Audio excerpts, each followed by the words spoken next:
I want you to picture a modern skyscraper. Just visualize it for a second. It's this massive, complex, living organism. You walk through the mechanical rooms, and it's loud. It's noisy. You have the HVAC system, which is basically the lungs of the building, constantly breathing air in and out. Yeah, giant fans, chillers. Right. And you have the electrical grid, the nervous system firing synapses every millisecond to keep the lights on and the servers running. You have the plumbing, the digestive tract. All of these systems are working 24 hours a day, 7 days a week. You can literally hear them humming. You can feel the vibration in the floor. It's a complete hive of activity, and if any of those systems stop, I mean, you know it immediately. The lights go out, the room gets hot, the toilets don't flush, people notice. Exactly. People notice. But then if you go deep into the basement, usually behind a double-locked door that nobody ever opens, sits the heart. But this is a strange heart. It doesn't beat. No, it doesn't. It just sits there, cold, silent, dormant. It's probably gathered dust. It might sit there for 5 years, 10 years, maybe 20 years, without ever truly waking up. But on the one day it does wake up, and this is the worst day in that building's life, it has to go from a dead stop to sprinting a marathon in less than 10 seconds. And if it falters, like if it just hiccups. If it falters even for a moment, the entire organism dies. People die. The asset is lost. Because that machine is the stationary fire pump.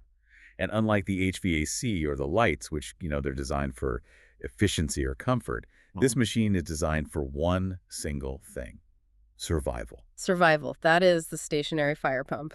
And today we're doing a deep dive into the manual that keeps that heart beating. We are talking about NFPA 20. The standard for the installation of stationary pumps for fire protection. Right. And we are specifically looking at the 2022 edition today. Yeah, I really want to set the stage here early on, because this isn't just a rule book. If you are an engineer listening to this, or a facility manager, or just someone fascinated by how we engineer safety into the built environment, NFPA 20 is arguably the most critical document you will ever touch. Because the stakes are so high? Exactly. When you design an HVAC system and it fails, people get uncomfortable. They sweat a little. When you design a fire pump system and it fails, you are looking at a catastrophic loss of life. The sprinklers are just empty pipes without it. And we aren't just going to read the rules today. I mean, that would be incredibly boring. It would be a great sleep aid. Right. So our mission today, for you listening, is to translate this code into a design philosophy. Because looking through the source material you send over, it really seems like a lot of engineers just treat this book as a checklist. Put a valve here, check. Put a gauge there, check. But you're arguing it's actually a guide on physics. It is absolutely a guide on physics. NFPA 20 is an installation standard, yes. It tells you how to put the pieces together so they don't blow apart under pressure. But if you don't understand why the pieces go together that way, you're basically designing a bomb, not a pump. A bomb? That's a strong word. Well, you have to understand the hydraulic forces at play. We're talking about massive pressures, huge water volumes, and machinery that can literally tear itself apart if the layout isn't perfect. So let's unpack this. We have the 2022 edition in front of us. But before we get into the nitty-gritty of, pipe diameters and voltage sensors, give us a little context. Where did this come from? Because fire pumps aren't new. No, not at all. They go back a long way. If we look at the origin and development section of the standard, it's actually a fascinating history of industrialization. The very first standard dropped in 1896. 1896. So we're talking horse and buggy days, steam power, the Gilded Age. Right. And back then, factories were burning down constantly. I mean, the Industrial Revolution was highly flammable. The standard back then was all about steam pumps and rotary pumps. It was barely a pamphlet. But the core philosophy was already there, which is reliability. Just make sure it works when the fire starts. Exactly. Then we jump to 1913, and we see the first mention of gasoline engines. And looking back at the committee notes from that era, they were terrified of them. Really? Terrified of an engine? Think about it from their perspective. Compared to a steam pump, which is just pressure pushing a piston, very simple, very robust deception, a gasoline engine is incredibly complex. It has a lot of moving parts. It needs a spark. It needs a specific fuel mixture. It has valves and timing belts. To an engineer in 1913, they were considered unreliable, finicky, and frankly, dangerous. Which is funny considering how much we rely on engines now. I mean, if the grid goes down today, the diesel generator is the hero of the building. It is. But it took decades for the internal combustion engine to earn its place alongside the electric motor. But the main takeaway for a modern engineer listening to this deep dive is this. Every single line in the 2022 edition, whether it's about fuel tank monitoring or wire sizing, is written in blood or ash. Written in blood or ash, meaning they learned these lessons the hard way. Exactly. These rules exist because at some point in the last 120 years, a system failed, a building burned to the ground, and a group of engineers sat in a room and said, we need to make sure that never happens again. That puts a really heavy weight on the updates. You mentioned this is the 2022 edition. For an engineer who maybe has the 2016 or 2019 code book sitting on their desk right now, can they just kind of wing it? Is it really that different from a few years ago? You absolutely cannot wing it. The code is a living document. The 2022 edition brought in some crucial clarifications that fundamentally change how you design a layout. Like what are the big shifts? Well, we're seeing changes in how we calculate pump currents. There are new rules for overcurrent protection, very specific, tight details on transfer switch installation, and updates to test header pipe sizing. These aren't just typos they fix, they are safety upgrades. So using an old code book isn't just a compliance risk, like getting flagged by an inspector. It's actually a safety risk. It's a massive liability. If you design a system today based on 2016 rules, and it fails because you missed a new 2022 requirement for reliability that's on you, engineering is about using the best available data. NFPA 2022 edition is that data. Okay, let's get into the engineering, the actual physics of the pump room. You said something really interesting before we started today. You said, a pump cannot make water. Right. That is the golden rule of pumps. It sounds obvious. It sounds obvious, but it is the #1 misconception I see, especially with junior engineers out in the field. A pump adds pressure. It adds energy to the system. It adds velocity. But it cannot create flow if the water isn't there in the first place. It can only move what it's fed. It can only move what it is given. Which brings us to the single most critical element of pump design, the water supply and the suction layout. This is where the battle is won or lost. 100%. You can specify a $1 million Ferrari of a fire pump, beautifully painted red, perfectly wired, but if you starve it of fuel, or in this case, water, it's a paperweight. Or worse, it becomes a self-destructing machine. Let's talk about that starvation. The code talks extensively about the lowest permissible suction pressure. What does that actually mean for the design engineer laying out the papes? Well, it depends on where you're getting your water. If you are pulling from a city water main, a public supply, you are legally and physically limited. You generally cannot drop the pressure in the city main below 20 psi. Wait, why 20 psi? If the building is on fire, shouldn't we take every single drop available? Why stop at 20? It's a great question, but if you suck the city main down to 0, two very, very bad things happen.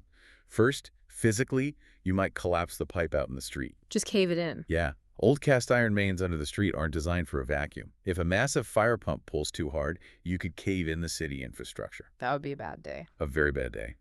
But the second reason is even broader. It's public health.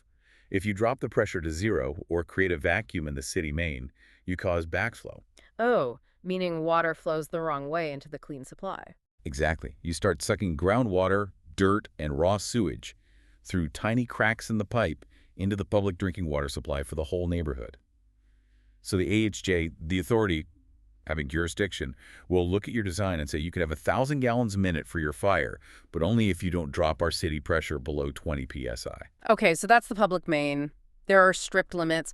What if I have a private tank on site that feels like I have more control as a designer? A tank is safer in terms of pressure protection for the city, yes. Yeah. But now you have a supply duration issue.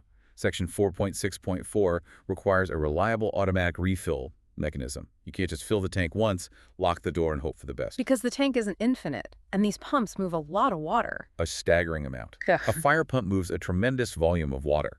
A 30,000-gallon tank sounds huge to a layperson, right? But a standard commercial fire pump can drain that dry in 15 or 20 minutes. Wow, 20 minutes to empty a small swimming pool. Easily. You need a way to replenish it automatically because during a major fire event, that tank is draining incredibly fast. The fire doesn't care that your tank is empty. Let's visualize the physical layout inside the room. I'm looking at the diagrams in Annex A of the source material, specifically around the suction piping that connects the water to the pump. There's this huge emphasis on the 10 diameters rule. Can you explain that to me? Oh, man. This is where fluid dynamics comes in, and this is where architects and mechanical engineers usually get into a fistfight. A fistfight over a pipe. Why the conflict? Because architects want to shove the fire pump into the smallest, most out-of-the-way closet possible in the basement to save floor space. Floor space is money. But the physics of water demands space. Okay, break down the physics for us. Imagine water flowing through a large pipe. If it goes around a sharp corner like an elbow fitting, the water gets chaotic. It stops flowing smoothly and starts swirling and tumbling over itself. We call that turbulence. Like a fast river right after a sharp bend. Exactly like that. White water. Now, the eye of the pump, the center part of the spinning impeller where the water enters, needs the water to be calm and laminar. It needs to flow in perfectly straight lines. What happens if it's not calm, if turbulent water hits the eye? If you hit the eye of the impeller with swirling turbulent water, two things happen. First, the impeller loads unevenly. Imagine a washing machine on the spin cycle with a heavy wet blanket bunched up on one side. It violently shakes the whole house. Right, it bangs around. Now imagine that washing machine is a heavy bronze impeller spinning at 3,000 RPM. It vibrates violently. It creates massive stress on the steel shaft and the bearings. It'll tear itself off the mount. Okay, that sounds bad enough. But you said there were two things. The second thing is worse. It creates cavitation. Cavitation. That's a word that gets thrown around a lot in engineering. What is it actually at a molecular level? It's violent. When you have turbulence, you get little localized pockets of extremely low pressure in the water. If the pressure drops low enough in those pockets, the water literally boils at room temperature. Wait, water boils without heat, just from low pressure? Yes, it turns into vapor bubbles. Bubbles don't sound that dangerous, honestly. They aren't air bubbles, they are vacuum bubbles, vapor bubbles. And when they move slightly further into the pump and hit an area of high pressure, they collapse, they implode. Implode. And when they implode, they create a microscopic jet of water that hits the metal impeller with the force of a bullet. Seriously? A microscopic bubble can do that? And millions of them are doing it a second, yes. So the pump literally eats itself. It sounds like gravel rattling around inside the heavy iron casing. It destroys the bearings, snaps the shaft, and pits the bronze metal until it looks like Swiss cheese. So how does the code stop this? NFPA 20, section 4.16.6, mandates a physical layout rule. You must have a straight run of pipe, no elbows, no T's, no valves, for a distance of at least 10 times the pipe diameter right before the suction flange. Okay, let me do the math. So if I have a standard 10-inch suction pipe coming into the room, I need 100 inches of perfectly straight pipe. Right, over 8 feet of just straight pipe, no bends. I can see why the architects hate that rule. That eats up a whole wall. They completely despise it. But the engineer has to hold the line. You cannot put an elbow right onto the suction flange of a split-case pump unless it's perfectly perpendicular to the shaft. But even then, the 10 diameter rule is the gold standard for avoiding turbulence. You are basically buying insurance against physics. There's another tiny layout detail in Annex A that caught my eye. It shows the right and wrong ways to install a reducer fitting. It's called an eccentric reducer. Oh, yes. This is the classic rookie mistake. It's the flat side up rule. Okay, paint the picture for us. You have a big pipe coming from the tank, say 12 inches, and it needs to shrink down to fit an 8-inch pump inlet. You use a reducer, which kind of looks like an offset funnel. Why does the physical orientation of that funnel matter? It's just a pipe. Think about the shape of an eccentric reducer. It's not perfectly symmetrical. If you put it on a table, one side is flat and the other side tapers down to meet the smaller circle. Okay, I'm picturing it. If you install it on a horizontal pipe and you put the flat side on the bottom, that means the top is tapered down. Right. That creates a high point in the pipe, a little hump in the piping ceiling right before the pump. And air rises. Air always rises. Yeah. So any little bubbles in the water, and there are always tiny bubbles in a fire tank, will get trapped in that hump. They sit there, they accumulate. Over time, days or weeks, that little pocket of bubbles becomes a big pocket of air. An air slug. An air slug. And eventually, during a fire, the high velocity of the water pushes that massive slug of air into the pump all at once. Now, here's the physics of the machine. Centrifugal pumps are designed to move water, which is dense and non-compressible. They're not designed to move air. What happens when the air slug hits the spinning impeller? The pump air binds. The impeller is spinning furiously, but it's just spinning in a pocket of air. It has nothing dense to grab onto. It's exactly like tires spinning on sheer ice. The pressure in the building drops to zero instantly. So the fire sprinklers 20 stories up just stop working. Immediately. Yeah. The building is burning, the pump is screaming at 3,000 RPM, but not a single drop of water is moving. All because a pipe fitter installed a reducer upside down and the engineer didn't catch it. That is wild. One fitting upside down defeats the whole multi-million-dollar system. So the code is explicit. Eccentric reducers must be installed flat side up. That way the top inner surface of the pipe is perfectly flat all the way to the pump. Any air bubbles just slide right along the top of the pipe and go through the pump immediately as tiny individual bubbles, which doesn't hurt anything. It's such a tiny layout detail, but it's literally the difference between a working system and a catastrophe. Exactly. Fluid dynamics doesn't care about your good intentions. It only cares about the geometry of the pipe. So we've got clear, calm, bubble-free water getting to the pump. Now we have to actually pick the pump itself. Looking at the code, I see three main categories here: centrifugal, vertical shaft, and positive displacement. How does an engineer choose? Is it just personal preference or budget? No, the water source entirely dictates the pump. You don't get to just pick your favorite. The centrifugal pump is the workhorse. That's probably 95% of what you see in the field. These are your horizontal split case or end suction pumps. They use an impeller to spin the water, flinging it outward to create pressure. And these need what's called positive heads. Generally, yes, Right. horizontal pumps are divas. They do not like to lift water up from a lower elevation. They want the water delivered to their doorstep under pressure or gravity. They act as a boost. So if your water source is a tank sitting on the ground right next to the pump, or a city main, you use a horizontal centrifugal pump. But what if the water is in a deep well, or a pond out behind the factory, or a river below the pump house elevation? Then you absolutely can't use a horizontal pump. It will just suck air. You need a vertical shaft turbine type pump. This is heavily covered in Chapter 7. How is it different physically? Imagine a really long steel shaft going straight down into the ground. The motor is up top on the floor of the pump house, dry and safe. But the impellers, the spinning parts that actually move the water, are way down at the bottom of the shaft, completely submerged in the well water. They push the water up the column pipe. So they don't have to lift or suck the water. They are physically sitting in it, pushing it up. Correct. And the 2022 edition clarifies that these have entirely separate requirements. You can't just apply horizontal pump rules to a vertical pump. The vibration mechanics are completely different. The alignment is critical. Because in the long shaft. Yeah, you have a spinning metal shaft that might be 50 or 100 feet long. If that shaft isn't perfectly straight and aligned, it acts like a giant whip inside the pipe. It will destroy itself in minutes. Okay, then we have the weird one, Chapter 8, positive displacement pumps. Ah, the specialty tools. Yeah, the source mentions these are specifically for water mist and foam systems. What's the difference in the physics here? Why can't I just use the normal centrifugal spinner for foam? Okay, a centrifugal pump spins water, right? If you completely block the discharge pipe of a centrifugal pump, shut the valve, the water just spins inside the casing. It gets hot from friction, but the pressure only goes so high.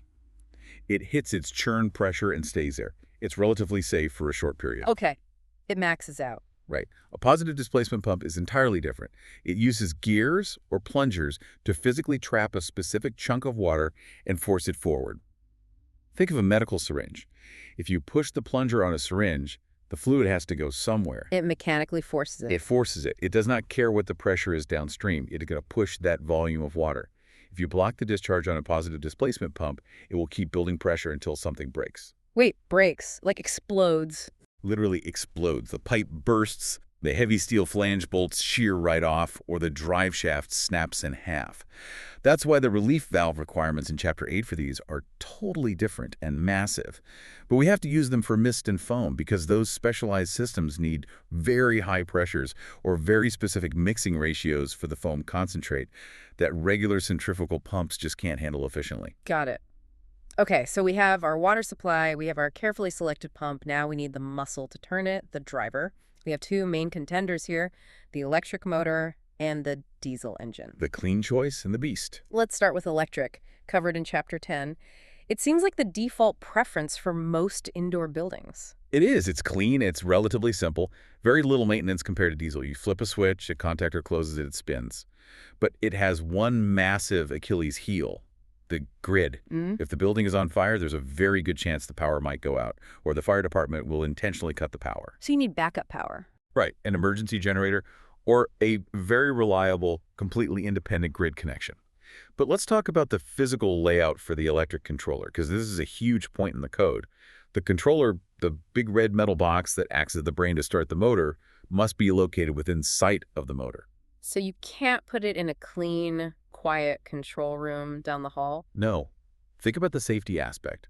When you are testing that pump, or if a firefighter is manually starting it during an emergency, they need to physically see the motor. Oh. They need to see if it's smoking, if it's shaking off its pad, or if it's spinning in the wrong way. If you start it from another room, you have absolutely no sensory feedback on whether the machine is about to fail catastrophically. And there's a clearance rule here too, right? 12 inches off the floor. That's a flood rule. Mm. Pump rooms are notoriously wet places. Pipes leak, packing glands drip, floor drains clog. If your high-voltage controller is sitting flat on the concrete and you get 2 inches of water in the room, you short out the entire system.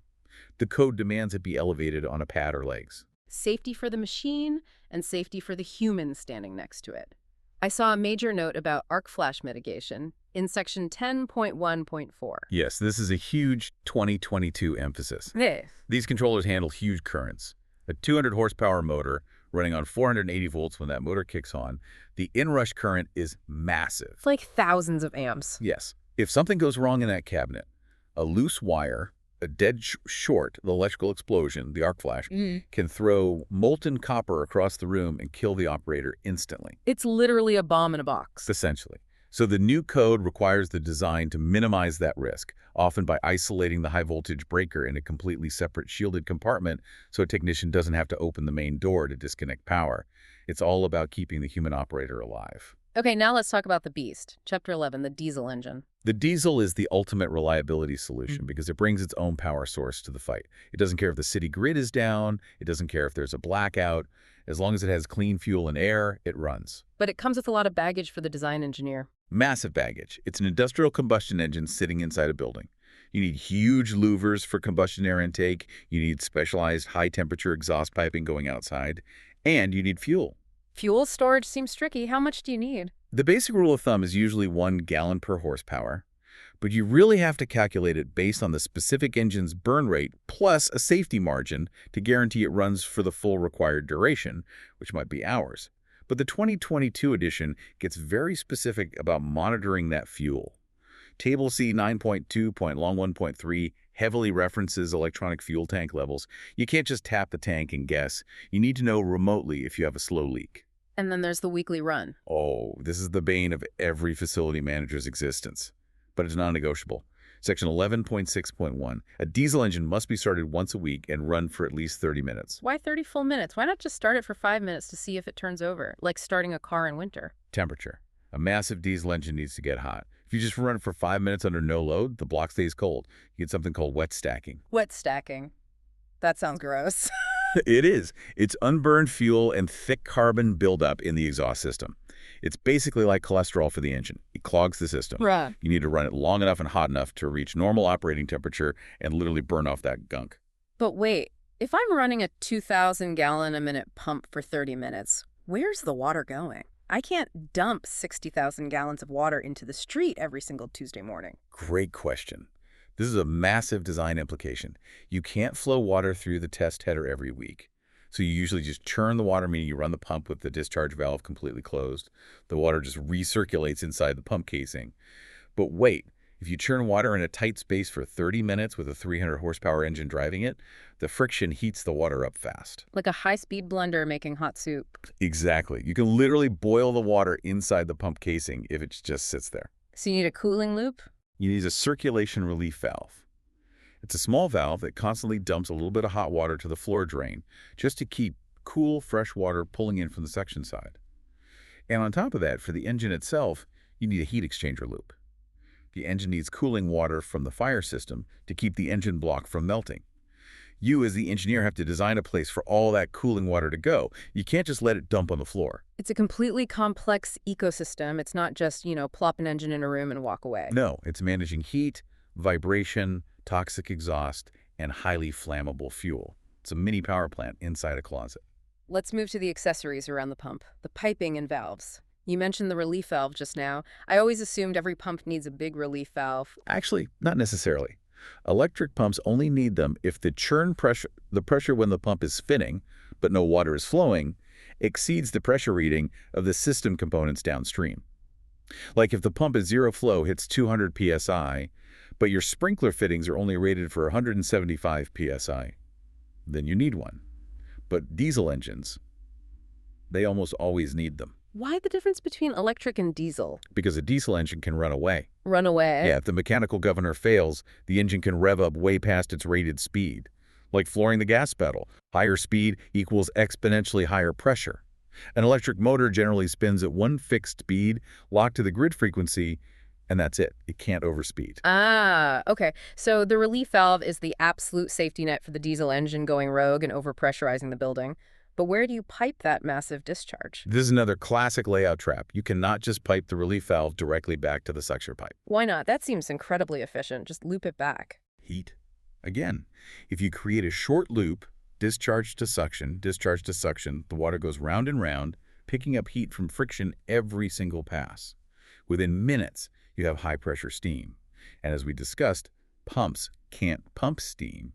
The relief valve discharge usually needs to be piped all the way back to the supply tank or out to a massive drain where it can safely cool off. Got it.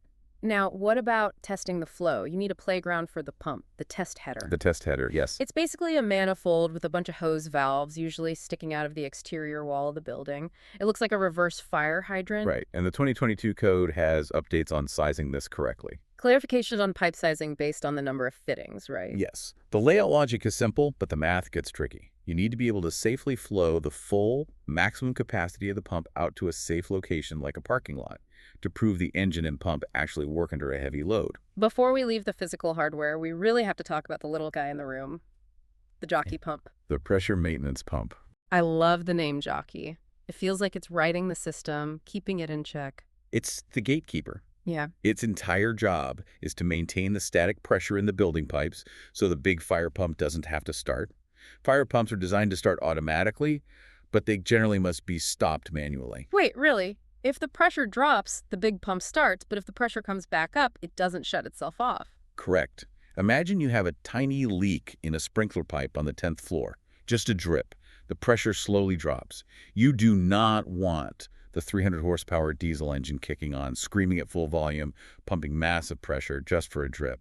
And once that big pump starts, someone has to physically walk downstairs, verify there is no fire, and manually press the stop button. That would be a nightmare for a tiny leak. Exactly. Yeah. So the jockey pump handles the drips. It's a tiny fractional horsepower pump. It keeps the pressure high, bunks it up when it sags so the big guy can sleep. So the big pump only starts if the pressure drops incredibly fast, like a sprinkler head actually bursting open from a fire? Exactly. And this leads to, arguably, the most important little pipe in the room. The sensing line. The sensing line. This is a tiny copper or stainless steel pipe, usually half-inch, that connects the main system piping directly to the pump controller. This is how the pump feels the pressure in the building. And looking at section 4.32, the strict rule is no shutoff valves. There can be NO shutoff valve in that sensing line that isolates it from the system, except for two very specific check valves used for testing. Why is that such a hard, bolded rule in the code? Because if a maintenance worker accidentally closes a valve on that line, the pump stops feeling the system pressure. Correct. It literally traps the pressure inside the short sensing line. So the pump controller reads its gauge and says, hey, 150 psi, everything is fine. Meanwhile, the building could be completely engulfed in flames, 50 sprinklers could be wide open, and the real pressure in the main pipes could be zero. But the controller sees that trapped static pressure in the sensing line and thinks, everything is perfect, I'll just stay asleep. That is a terrifying failure mode. It's like a lobotomy for the fire pump. It is a complete lobotomy. That's why the code specifies the material so strictly: 2 brass, copper, or stainless steel. No standard iron. If that line rusts and clogs with scale, you get the exact same result. The pump goes blind. Okay, we've covered the heavy iron, the pipes, the engines, the valves. Now let's pivot and look at the future. Segment 6, the digital revolution. When I was looking at Annex C in the 2022 source material, it literally looks like an IT manual. It really does. This is the biggest shift in fire protection engineering in the last decade. Annex C is all about connectivity. The damp, dark pump room is basically becoming an edge data center.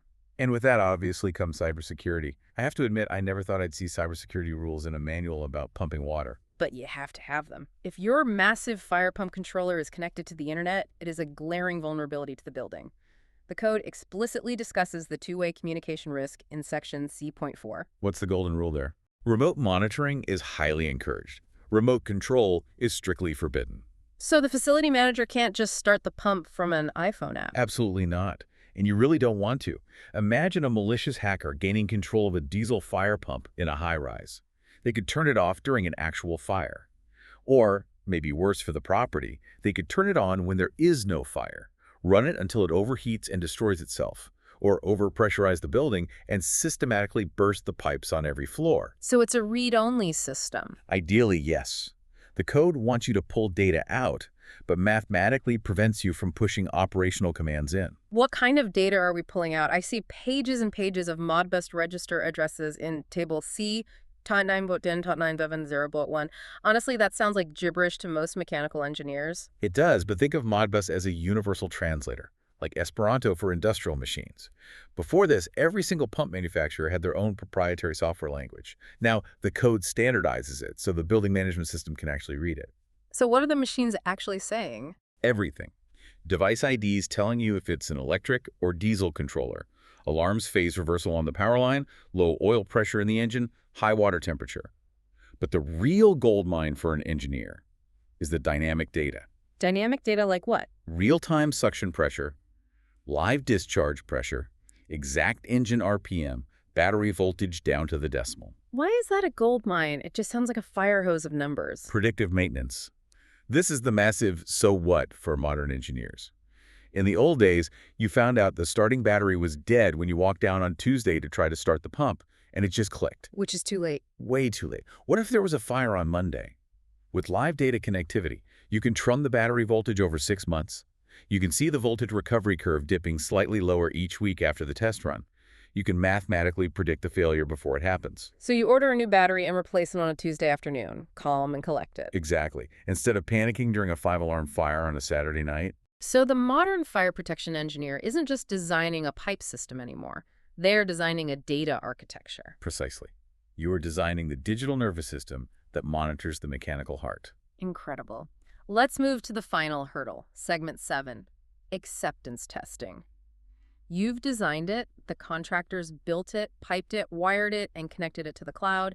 Now you have to actually prove it works. The final exam. This is the field acceptance test covered in section 14.2.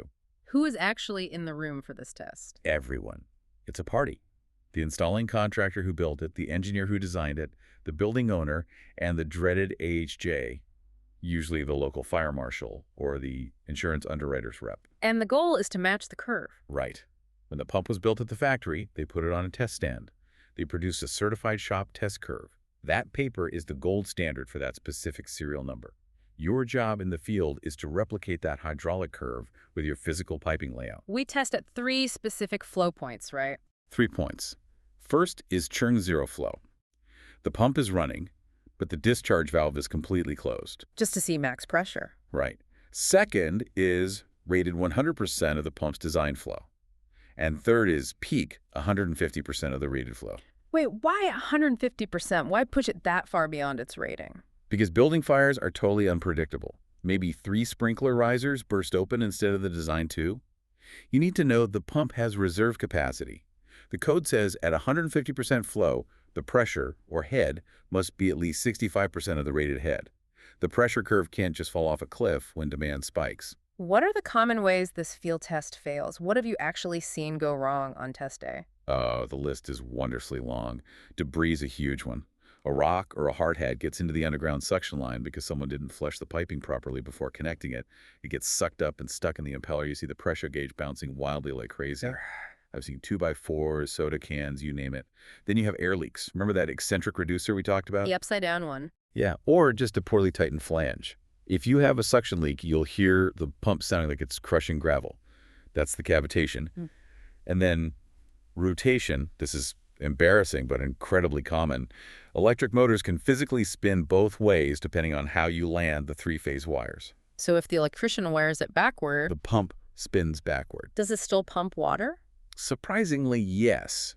It will still move water due to the physical scroll shape of the casing, but at about 50% capacity and pathetic pressure. That's a total facepalm moment with everyone watching. It is. You're standing there. The pump is screaming loud, but the water flow is just sad. You power it down, the electrician swaps 2 wires, you start it up, and boom, you have full violent power. That's exactly why we do the field test. We don't assume, we verify. And you also have to make sure you don't overload the driver, right? Right. At 150% flow, the pump is doing the absolute most physical work. You have to put a meter on the motor and check the amps. If the motor is rated for 100 amps and you're drawing 120 at peak flow, you have a major problem. You're going to burn out the motor halfway through a big fire. This has been an incredibly deep tour. We've gone from the underground suction flange all the way to the cloud. Let's try to synthesize this. If I'm an engineer listening to this right now, designing a layout tomorrow, what is my main takeaway? Your main takeaway is that NFPA 20 is not a list of annoyances to fight with the architect over. It is a strict recipe for reliability. You select the pump based entirely on the available water. You lay out the suction piping to pamper that water's straight runs, proper flat-sided producers to avoid any turbulence. You power it securely, whether by the grid or a massive diesel engine, giving it the energy it needs to sprint. You give it a nervous system sensing lines with absolutely no shutoff valves. And finally, you connect it to the modern digital world so it can tap you on the shoulder and tell you when it's getting sick. It's truly holistic design. It is. The fire pump is the one single mechanical system in the entire building that, when it works perfectly, nobody ever notices. But when it fails, everybody knows. I want to leave our listeners with a final thought to chew on. We talked about Annex C and the whole data revolution. The code is clearly moving toward automated inspection and testing. It absolutely is. Do you honestly think we will reach a point where the fire pump legally tests itself? Where it wakes up, runs its own weekly test, digitally records the pressures, mathematically analyzes the curve, decides if it passed or failed, and automatically emails the fire marshal directly? The technology is already there. The Modbus registers outlined in the 2022 edition completely allow for it. Which would remove the human element entirely. No more facility manager forgetting to go down to the basement on a Tuesday. It's incredibly efficient. Yeah. But are we ready to trust the machine that much? Can a digital sensor truly replace the eyes, ears, and nose of an experienced stationary engineer standing in that room, smelling a hot bearing, or feeling a weird vibration in their boots that doesn't show up in the data feed? That is the question for the next decade. The code allows us to build the digital infrastructure, but perhaps the heart of the system still needs a human pulse to check on it. I think it always will. Thank you for diving deep with us today. Check your suction gauges, keep your sensing lines open, and we'll see you on the next deep dive. Stay safe out there.